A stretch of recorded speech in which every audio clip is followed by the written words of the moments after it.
એકવાર સ્વામિનારાયણ ભગવાન કોઈ ગામ જતા હતા, સાથે અમરા ભગત હતા અને એક ગામમાં રાત રોકાવાનું થયું। એ વખતે ભગવાનને ભૂખ બહુ લાગેલી, એટલે મહારાજે અમરા ભગતને કીધું કે અમરા, કે મને ભૂખ બહુ લાગી છે, તારી પાસે કંઈક હોય તો 2 પૈસાના દાળિયા મગાવી લે ને, બ્રહ્મચારી જ્યારે ભેગા થાય ત્યારે તને પાછું અપાવીશ। ત્યારે ભગત બોલો છે, મહારાજ મારી પાસે તો નયો પૈસોય નથી। પણ અમરા ભગત પાસે એ વખતે 6.5 રૂપિયા હતા અને મહારાજે 2-4 વાર કીધું પણ ભગતે ચોખ્ખી ના પાડી। પછી મહારાજ તો એક વાણિયાની દુકાનમાં ઉતર્યા અને બંને વારા ફરતી એકે સૂવું ને એકે જાગવું એવું નક્કી કર્યું। અમરા ભગત તો સમી સાંજમાં ઊંઘી ગયા। એ વખતે મહારાજ જાગતા હતા। બરાબર રાતના 12 આસપાસનો સમય થયો। એ વખતે વાણિયો જાગ્યો અને એ દુકાનમાંથી બહાર નીકળતો હતો। એ વખતે મહારાજ તો વસ્ત્ર ઓઢીને સૂઈ ગયા। મહારાજે અમરા ભગતની તલવાર દુકાનના બારશાક પાસે મૂકેલી। મહારાજને અને અમરા ભગત બંનેને સૂતેલા ભાળી અને વાણિયાએ એ તલવાર લઈ લીધી।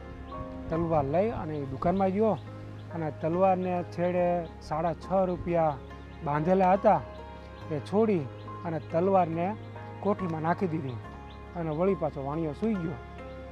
થોડી વાર થયું, અમરા ભગત જાગ્યા અને જાગીને તરત બૂમ પાડી કે મહારાજ, એ મહારાજ। મહારાજ તરત જાગ્યા, કીધું કે શું થયું અમરા ભગત? કે મારી તલવાર મળતી નથી। મહારાજ કે મને તો ઊંઘ આવી ગઈ હતી, હવે શું કરું? ત્યારે ભગત કે મહારાજ મારી તલવાર હવે કોઈક લઈ ગયું છે, ગોતો। મહારાજ કે તલવાર જ હતી કે બીજું કંઈ હતું? ત્યારે ભગતે કીધું કે મહારાજ 6.5 રૂપિયા રૂમાલથી એ તલવાર સાથે બાંધેલા। મહારાજ કે મર મૂરખ, મારે 2 પૈસાના દાળિયા જોતા હતા, એ ત્યાં ન આપ્યા, તો હવે જે થયું તે। ત્યારે અમરા ભગત તો બહુ દુઃખી થઈ ગયા, દિલગીર થઈ ગયા। પછી મહારાજને દયા આવી કે મહારાજે તરત શેઠને કીધું કે શેઠ, એ અમારી તલવાર લાવો। અરે શેઠ કે તમને દુકાનમાં ઉતારવા દીધા ને મારી માથે પાછા ચોરીનો આરોપ નાખો છો? ત્યારે મહારાજે કીધું કે પહેલી કોઠીમાં તમે તલવારનો ઘા કર્યો છે અને રૂપિયા તમારી પાસે છે, માટે એ તલવાર અને 6.5 રૂપિયા જે તમે હડફામાં રાખ્યા છે એ પાછા લાવો। તે સાંભળીને વાણિયો તો આશ્ચર્યચકિત થઈ ગયો। તરત તલવારને 6.5 રૂપિયા લાવીને આપ્યા। પછી એ લઈ અને મહારાજને અમરા ભગત બીજે ગામ પધાર્યા। આ પ્રસંગ ઉપરથી સમજવા જેવી વાત તો એ છે કે ભગવાન જેવા ભગવાન સાથે હતા, એ પોતાની પાસે માગતા હતા તો પણ અમરા ભગતથી 2 પૈસાના દાળિયા ભગવાનને જમાડી ન શકાયા।